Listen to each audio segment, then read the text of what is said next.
85-നും 95-നും ഇടയ്ക്ക് ജനിച്ചവരാണോ? ഈ ആൻറ്റിന തിരിച്ച് TV ട്യൂൺ ചെയ്യുന്ന കാലത്തിൻ്റെ അവസാനം തൊട്ട് എല്ലാം ഇൻ്റർനെറ്റ് ബേസ്ഡ് ആയിട്ട് മാറുന്ന കാലം വരയ്ക്കും കണ്ട ആൾക്കാരാണ് നമ്മൾ.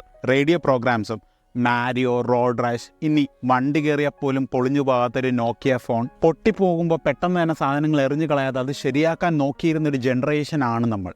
ട്രഡീഷൻ അറിയാവുന്നതും അത് റെസ്പെക്റ്റ് ചെയ്യാൻ പഠിച്ചിട്ടുള്ളതും, എന്നാൽ അത് ബ്ലൈൻഡ്ലി അങ്ങ് ഫോളോ ചെയ്യാതെ ചോദ്യം ചോദിക്കേണ്ടടുത്ത് ചോദ്യം ചോദിക്കണമെന്നും ലൈഫ് ലീഡ് ചെയ്യാൻ പഠിച്ചവരാണ്.